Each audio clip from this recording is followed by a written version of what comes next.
কোথাও একটা পড়েছিলাম, একটা ঝগড়া জেতার চাইতে একটা মানুষ জিতে নেওয়া উত্তম। কথাটা কি সুন্দর, তাই না? ব্যক্তিগত জীবনে আমাদের এই সামান্যতম চেষ্টায় সম্পর্কগুলো কত সুন্দর হতে পারত।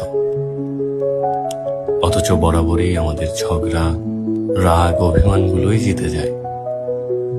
মানুষকে জিতে নেওয়ার কথাটা কেউ খুব সহজে ভাবে না, তাই দূরত্বটাই আমাদের কাছে সহজ। আমাদের আত্ম অহংকারের কাছে সম্পর্কগুলো খুব বাজেভাবে হেরে যায়। এটাও ঠিক, একপক্ষিক চেষ্টায় মানুষ একসময় ক্লান্ত হয়ে পড়ে।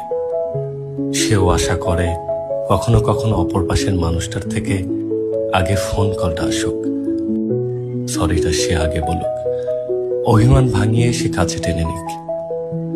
নিজের ভুল সমর্পণ করে মানুষটাকে কাছে টেনে নেওয়া এটা বেশ কঠিন, কিন্তু তাদের কাছে কঠিন নয় যারা ঝগড়া নয় মানুষটাকে জিতে নিতে চায়। দুজনের সম্পর্ক আর ভালোবাসাটাকে জিতিয়ে দিতে চায়, তাদের জন্য সহজ। কত সহজে, কত অবলীলায় তারা সব সময় মানুষটাকে জিতে নেয়। যাদের জীবনে এরকম মানুষ থাকে তারা আসলেই অসীম ভাগ্যবান।